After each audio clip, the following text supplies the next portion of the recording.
Hi everyone and welcome to another Incubus tutorial. Today we are talking about the song Redefine, and before I get into the tutorial I just want to mention some of the pedals that are being used, as you'll get a far better experience if you have similar pedals to what I'm using. So for the main part of this song, it's just a nice distortion that could be coming from your amp or an overdrive pedal or / distortion pedal. Now for the verse, you're going to want some sort of envelope filter.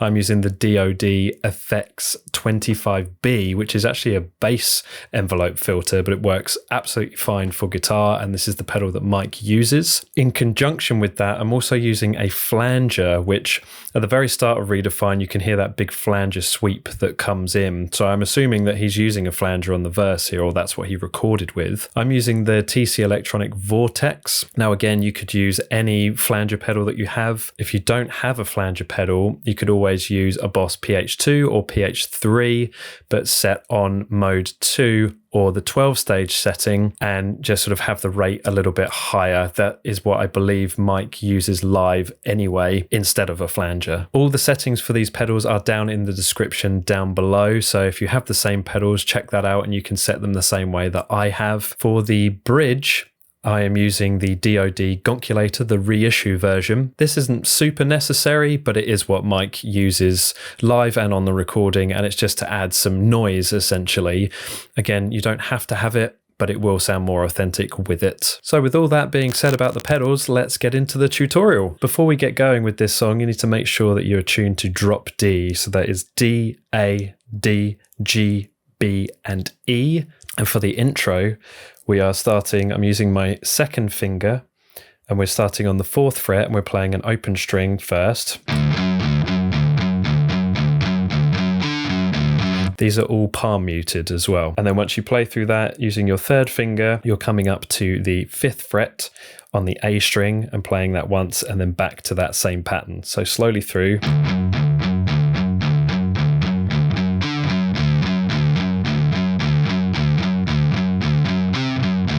Then you do the same thing, but your 1st finger comes down to the 3rd fret on the A string, and then again back to that open and 4th on the low D, before playing an open A string, and then carry on that pattern before.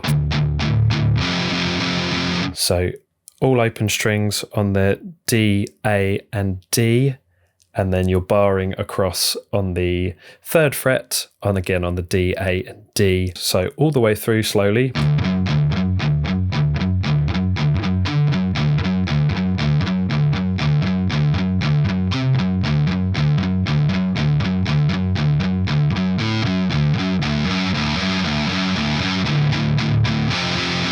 And then after you've played that open A, and you're finally playing the open and the 4th, you stop palm muting them. At that point as well, you can kick on. I was kicking on the flanger. I think Mike live used the PH2, which sounds like this. Slightly different effects there, but they're roughly in the same ballpark. Then from there, you are kicking on to the chorus riff, which happens a bunch of times in this song. And it's the same pattern, you're just omitting notes. So the strum pattern is the same, but you're kind of muting with your 2nd finger instead. So it can be quite tricky to get your head and your hands around, but we go.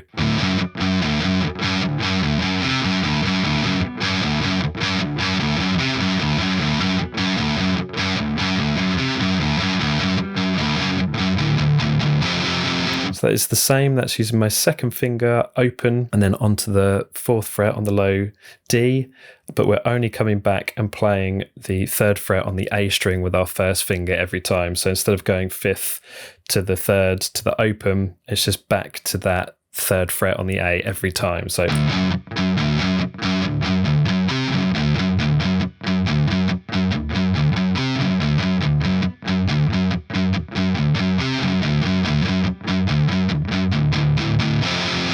one more time slowly through.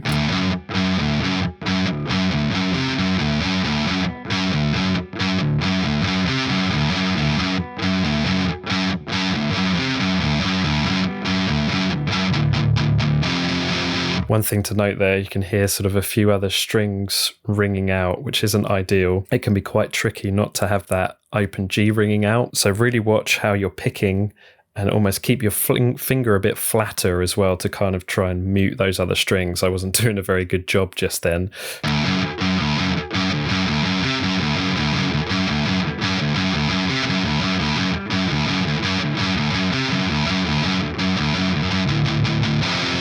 So that is the chorus riff. Then once you've played that through a few times, you go over to your clean sound and you are playing this really dissonant chord.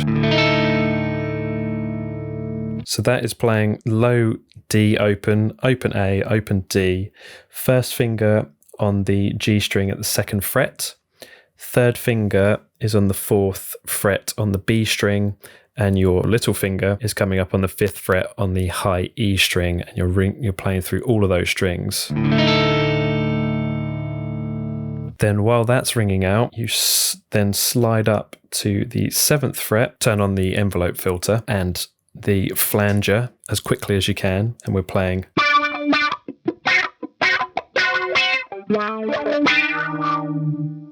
So if I turn those effects off for a minute, so we're sliding up to this D octave shape basically. So your first finger is on the 7th fret of the G string, your little finger is on the 10th fret on the high E, and then you are muting the B string with your first finger. So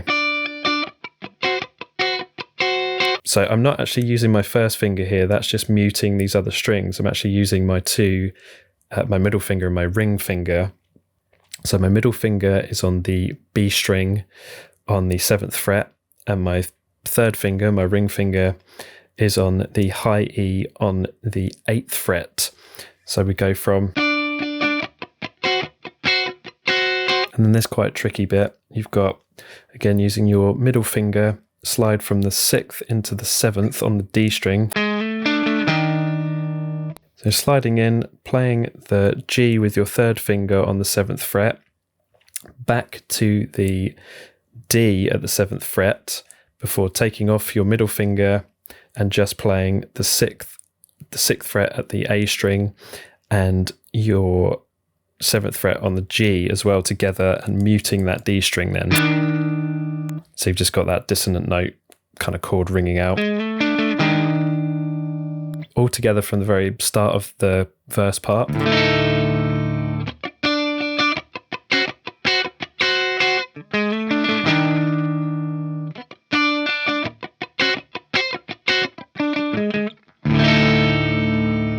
Next part starts exactly the same, and the same going down to the 7 and the 8. But then you're coming up to the 7th fret on the G, playing that twice, and then down onto the 6th on the D string, playing that twice, and then going back to that first chord that you started the whole verse riff with. And we slide back up again.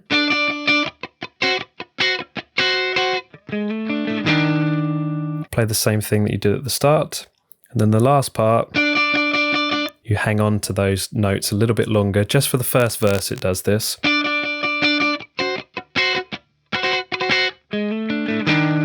then you've got that little triplet that he plays, a couple of triplets, before finishing on that same dissonant chord again before you kick on your distortion again.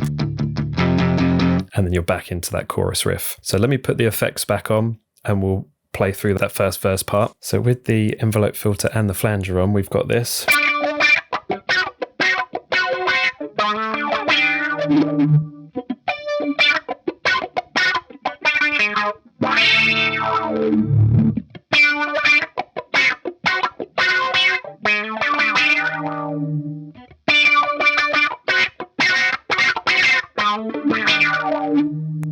Get your distortion back on, and we're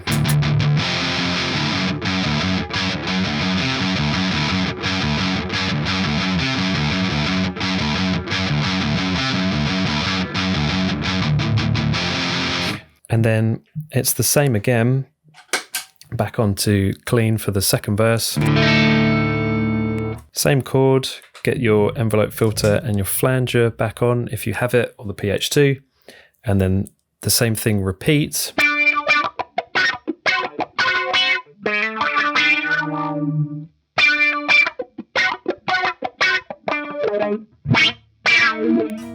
Then you've got that variation there, which is all the same, but instead of playing and letting that ring out, you strike through it, stop it, and then play that same shape, but from the 3rd fret, and just slide down and up,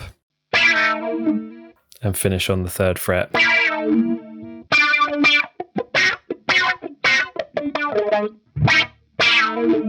That's probably one of my favourite parts in the verse. It's so cool, really funky. Then back to the same thing.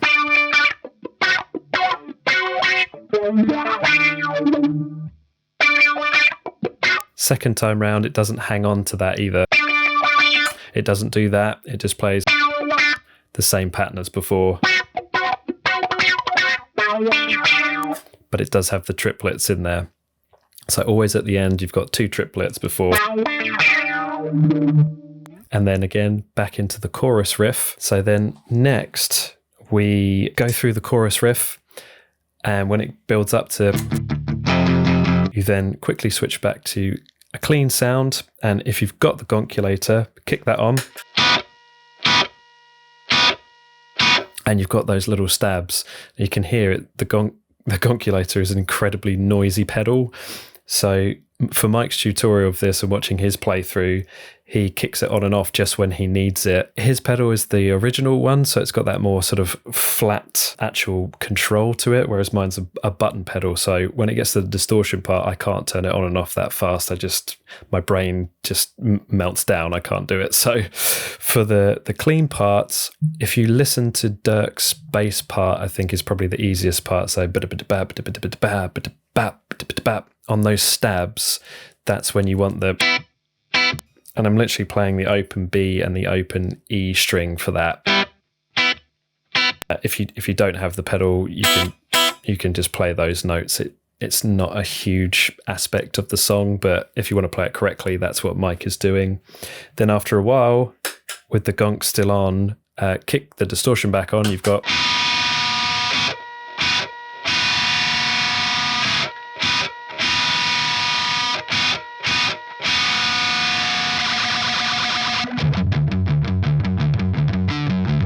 And then you're into sort of the lead into the final chorus.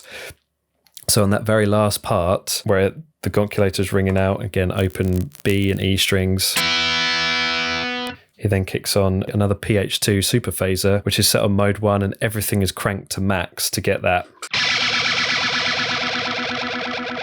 like really quick oscillation. When you turn it on with the Gonkulator 2, that's what you can hear before it goes into. So then you quickly turn those 2 pedals off, and we're into kind of back into the intro riff, but it's slightly different. So it's still, but it goes around that twice. So you play the A string at the 5th fret twice before moving down to the 3rd, and then finally the open A string like the intro was. If I put that through all together slowly, we've got...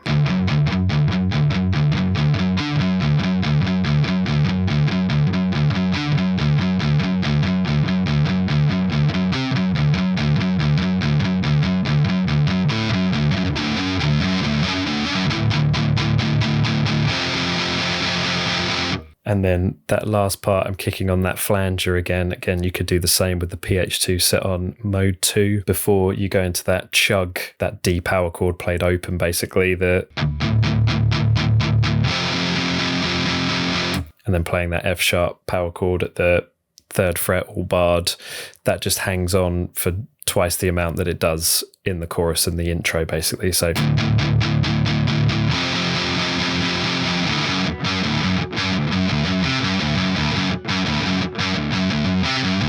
Then you're through that chorus riff as normal, and then it finishes, instead of just playing the open D and the note at the 4th fret there, you're playing a power chord instead. So